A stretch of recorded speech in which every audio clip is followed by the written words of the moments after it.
Well, good morning or afternoon, such as the case may be in your life, or maybe perhaps this evening, but we are in the middle still of our happy pandemic.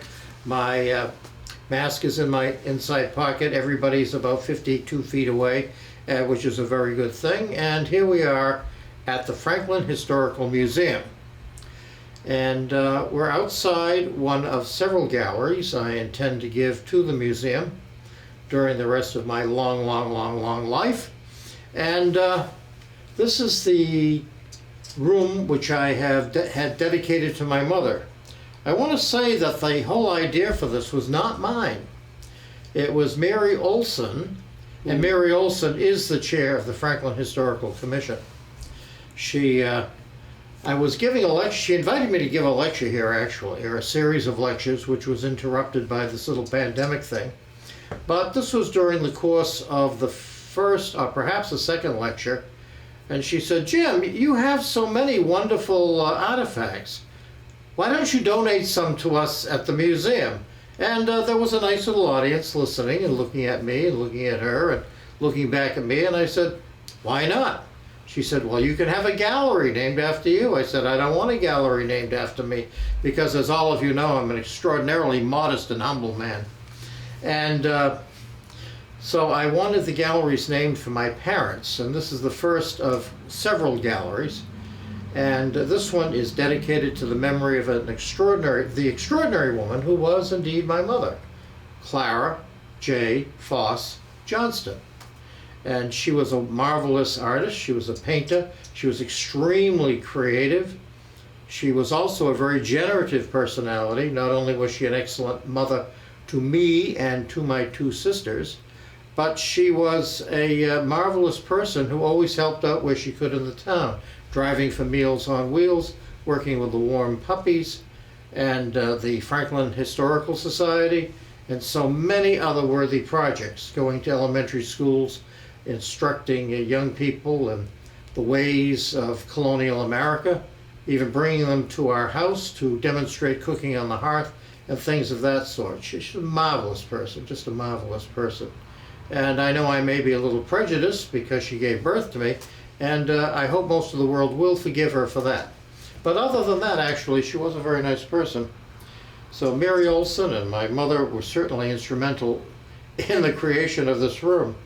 I want to thank John Rondo of the Franklin Facilities Department, and he marvelously did the carpentry in this room and turned this into a lovely example of a federal parlor, and he should be commended for his efforts. Also, I would like to thank Bill Peasy, who painted this room so beautifully. Mike D'Angelo, of course, was the marvelous fellow who made all of this possible. He's the facilities director, and his boss, Jamie Helen, the Franklin Town Administrator, was most supportive at every step of the way. I also want to thank Marco Brancato, who helped move the furniture in on the day of its arrival. And of course, I've had and enjoyed the support of many members of the museum volunteers, and notably including Debbie Pellegri, who was the former town clerk, the hard-working member of the public, who established our wonderful 4th of July celebrations, which continue up until the pandemic, and who now serves on the Franklin Town Council. She is certainly one of the most outstanding citizens in the history of this town as far as public service is concerned. Well, without further ado, and I hope I haven't forgotten any of the wonderful people responsible for this, I would like to show you the Clara Johnston Memorial Federal Parlor at the Oliver Pond House.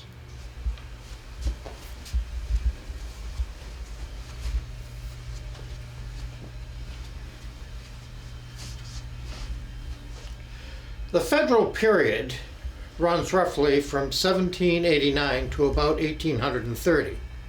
And actually there were a lot of designers whose work became very prominent in that period.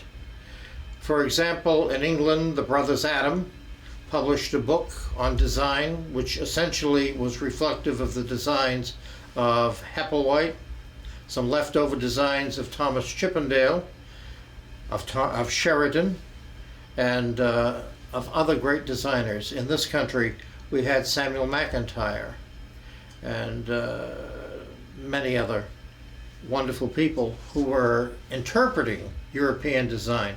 Now, European styles lasted longer in the United States after they had passed out of currency in Europe. Now, I'd like to take you through the room and show you what is present.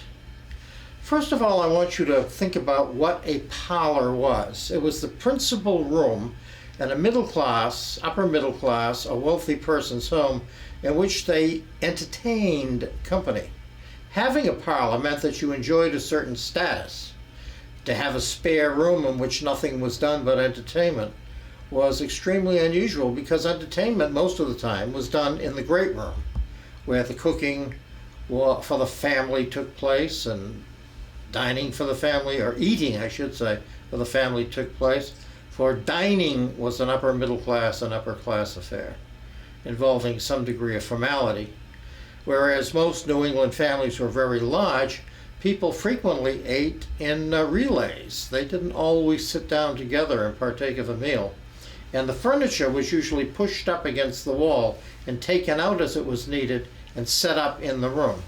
I'd like to now discuss several of the principal objects in the room. The first of these is a transitional country Hepplewhite secretary desk, which we see here.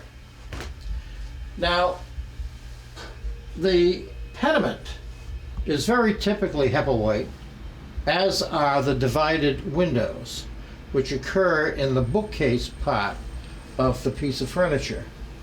And we have inside here the porcelain, which would be proudly displayed in a household which was able to afford old Paris porcelain. This porcelain was made in France between 1775 and 1810. And if somebody of distinction came to visit, this would be taken out and used to serve them tea and refreshments, maybe some whiskey in the tea, which was a little more refreshing in some cases. Here you have the writing surface of the desk, and this is actually rather a useful thing. As you see, it very conveniently folds up to have an entirely different appearance.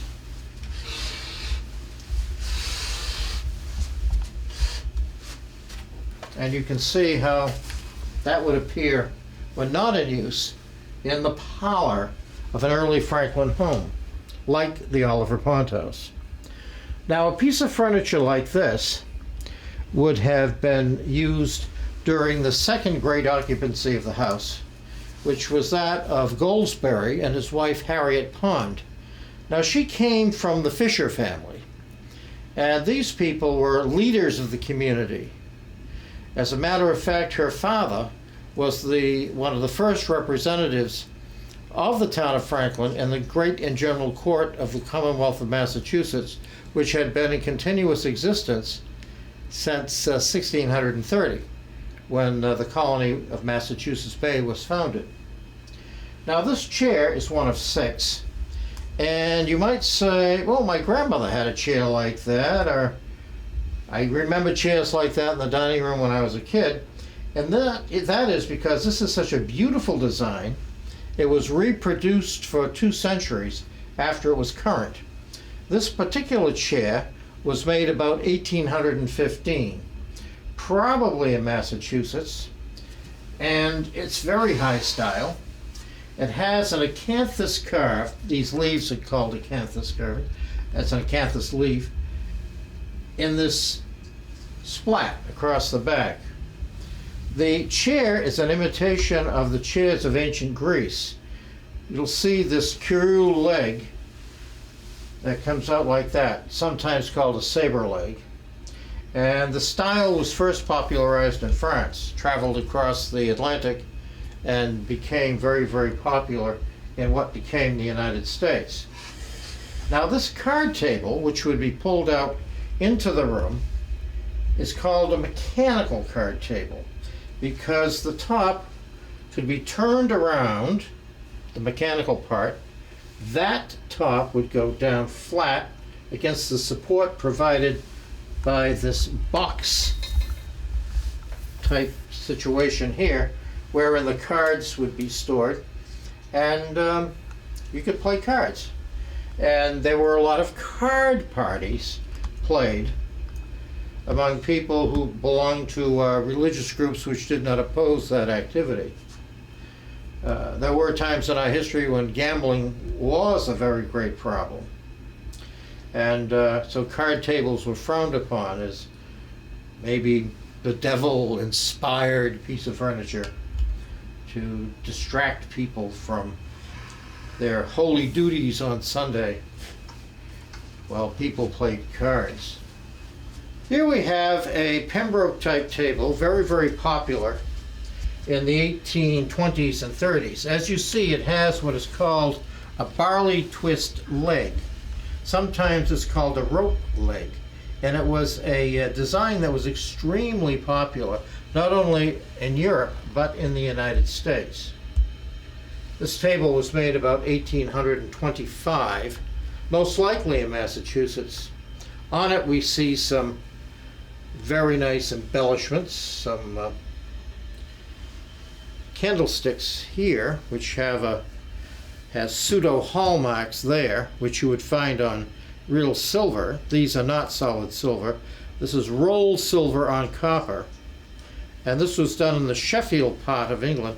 Here you have a pseudo coat of arms so that you could have pretensions to a noble ancestry. And as people gained status in Massachusetts, they wanted to reflect a background which perhaps was a bit grander than the one they actually possessed. A lot of that going on today too, I guess. These are royal blonde, and when I say these, this is one of two. That's generally called a garniture. It's a decorative piece. This would be on a table, as it is now, or it would be on a mantelpiece.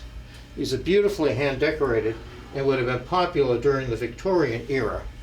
But people didn't stop decorating this room in 1830 when the federal period ended. They kept expanding what they thought looked nice.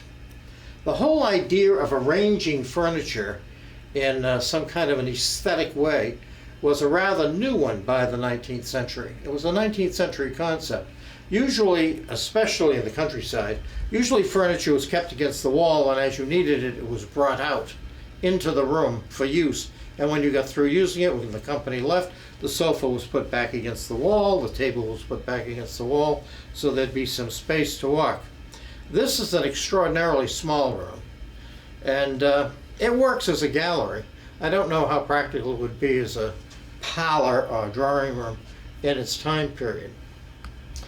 These candlesticks are made of bell metal, a combination of brass and copper. These are made about 1790, at the beginning of the federal period.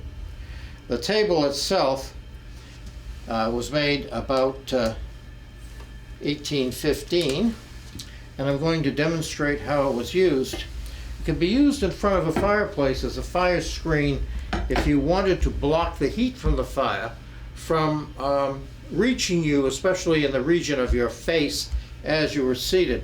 Now the reason for that was because women frequently wore makeup that was subject to melting, and that was a bad thing. And recently on television we saw what happened when it got hot and things melted, like hair dye and so forth.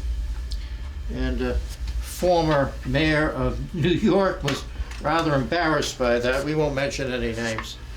As you can see, this can become a very nice fire screen and rather decorative. This is a lovely, lovely shape. And it's very useful. It's a tea table. You could set up your table for entertaining. That is, if it was being cooperative. Furniture isn't always cooperative. Over here, in this corner, we have a sewing table. Now under the table there should be a bag hanging made of fabric. That bag would contain all sorts of scraps from cloth from larger sewing projects, and with those scraps, of course, quilts could be made. And this is made of mahogany, and it has a turned Sheraton style leg. This, believe it or not, is a sort of country piece. It's a sophisticated country piece made of mahogany as opposed to maple cherry pine. The lamp itself is evidence of the China trade in Massachusetts. This lamp was imported to Boston from China by early traders who were mostly involved in the tea import-export business, but they also imported porcelain. Now, porcelain like this and other pieces known commonly as six-color Canton or rose medallion or blue and white Canton, Nanking ware, and so forth, were in barrels. And they were brought in barrels and packed with sawdust. And they were used as ballast in the ship. You see, these ships that sailed to China in the China trade were not overly large. So every cubic inch of space had to be used to make money. So if you were sailing to China, what you would do is you would get wonderful quarried blocks of Quincy granite and use that as ballast. When you got to China, you'd take out your ballast and you'd sell it to the Chinese. There are hundreds of miles of roads in China today which are paved with Quincy granite brought over in wooden ships from the port city of Boston. And in the place of the granite, what these barrels of very heavy porcelain. So the ship came into the harbor, the porcelain would be unloaded, be auctioned off frequently at the docks or from a warehouse, and Chinese export porcelain could be found in that period all over the Northeast and the Eastern Seaboard eventually. I'd like to turn your attention to this rather lovely sofa. Particularly take note of the arms. And the arm, if you observe, is a cornucopia, a horn of plenty. And out of the horn of plenty gush things from the garden. They look like sort of like flower sprays if you look at them quickly, but if you study them, you can see some edible vegetation coming out of them. And of course, it has lion paw feet to demonstrate strength. And this sofa is one of the heaviest furniture objects of its type that I have ever lifted. It's a very, very heavy piece of furniture, and it would be the centerpiece of any parlor. This is a Queen Anne candle stand. This was a marvelous, marvelous, marvelous convenient piece of furniture. You could place it next to a chair, and for the pleasure of your reading, you could put a candle stick. We seem to be running out of candles here. We need to get some candles. Candlestick holder with you have to imagine a candle here, and you could read, and the light would be just at the proper height to come over your shoulder. And this would of course be to the right of the chair. If it was to the left of the chair, it probably meant that you were left-handed. But if you're left-handed, you're operating in the right hemisphere of your mind. So if you're left-handed, you're in your right mind, which is good. Being in your right mind is to be encouraged. Really. The snake leg is typical of Queen Anne, as well as this little pad under here. And another interesting feature is what people most of the time never see. And that is on the bottom of these pieces of furniture, there's a piece of metal. And this holds these legs together. Now these legs are dovetailed into the post. And that gives them a lot of strength. But for additional strength, this cleat, this metal cleat, which is held in place with little handmade square-headed nails, gives that extra strength and protects it.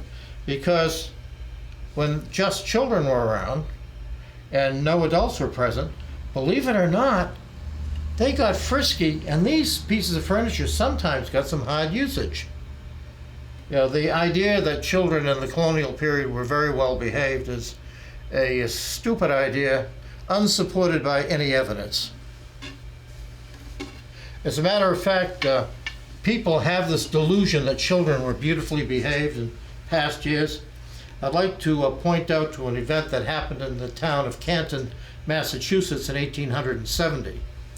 A young school teacher, a young lady, kept her charges after school because of unruly behavior. Well, they followed her to the house where she boarded. And in those days, teachers who made very little money boarded with people in the outlying parts of the district. And as she went walking home through the woods, these little darlings started stoning her. And by the time she got back to her lodgings, she was so injured that she died the next day. Children of the good old days were not always well behaved. Here we see a French copperplate engraving on wove paper exhibited in this lovely parlor. It's one of three of approximately the same period of 1720. And again, wealthy people, or wealthier people, people who had pretensions to wealth, would like to exhibit such works of art to reinforce their status as leaders of the community. And these prints were first made in Europe in the 15th century by Albrecht Dürer. And Dürer discovered that by taking a flat, polished piece of copper and etching a design into it, he could produce a very high quality, high detail plate. And this copper plate engraving technique actually persists to the present day, although steel engravings started taking the place of the copper plate engravings about 1839. This is a beautiful hand-colored example of a series done on the River Seine near Paris and in the environs of Paris. There are two others which we will look at now. Okay. This Parisian scene is filled with people, and I think the fact that you can see people in the costume of the period, which again is the 1720s, makes it all the more interesting. And of course the architecture is extraordinarily impressive. Echoes of the period of Francois Ier of 2 centuries previous to this period. It remained popular right up through the late Victorian period, when it was reinterpreted in the United States as Deuxième Empire, Second Empire, referring to the empire of Louis Napoleon III, which lasted from the early 1850s until his fall at Sedan in 1870. This is the third print in the series in the parlor, and it exhibits a wonderful vista. The outlying parts of Paris had beautiful vistas, as well as parts in the city itself.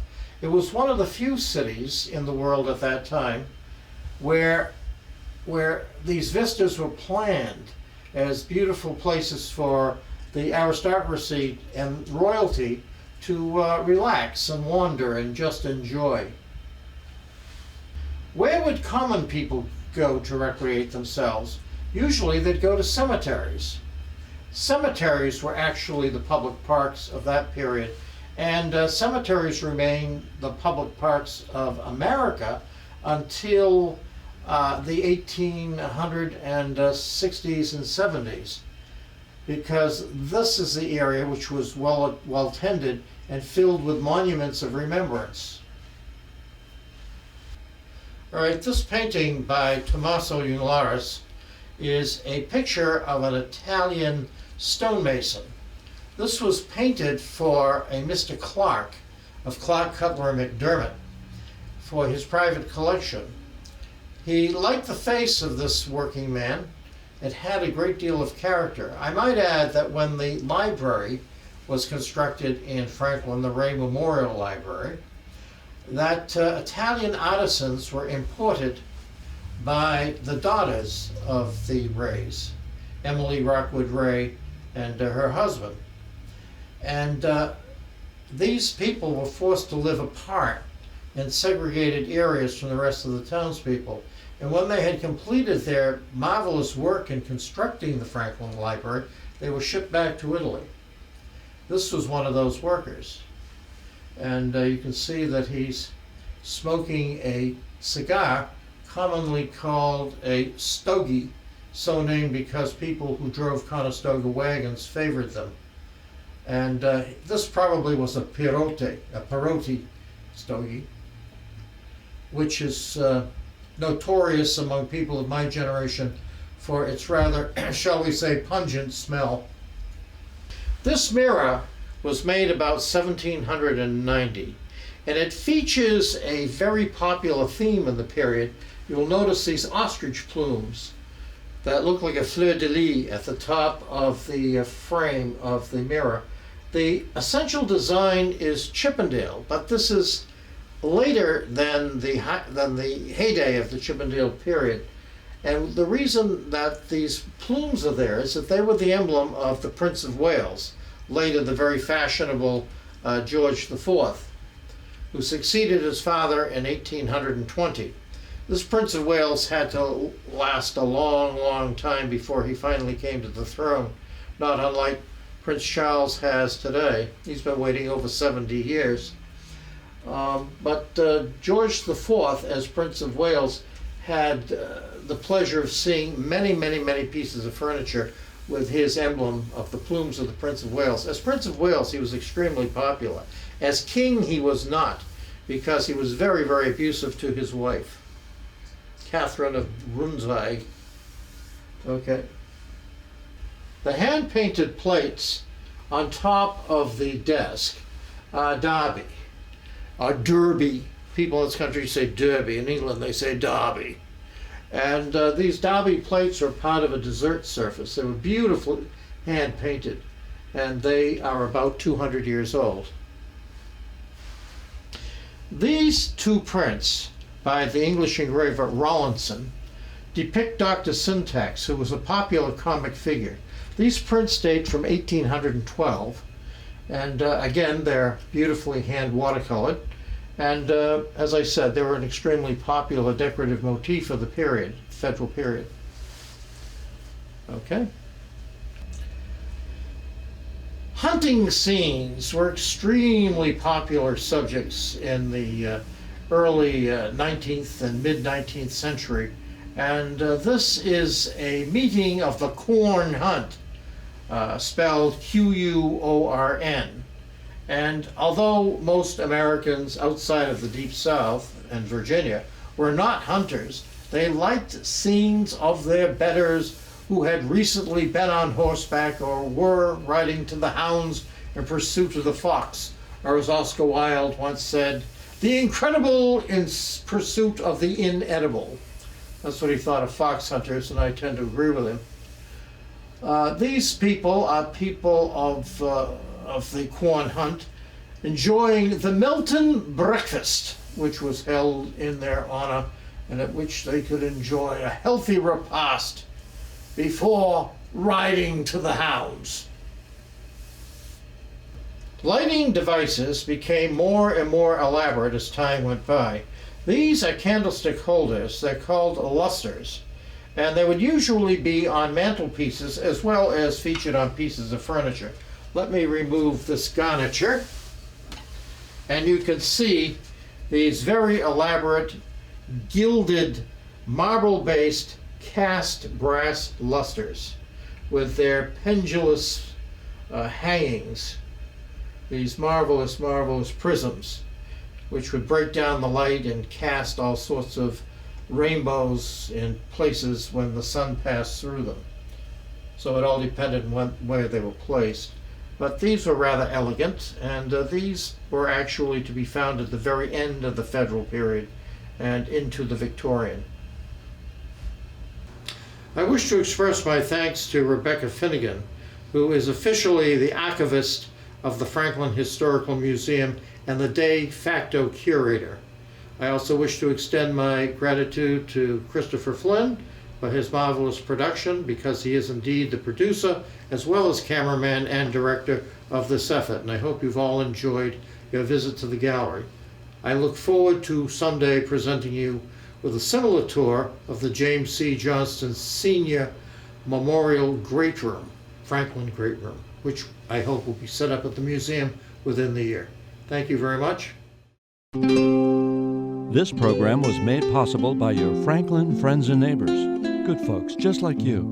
Thanks for supporting Franklin TV. And thanks for watching.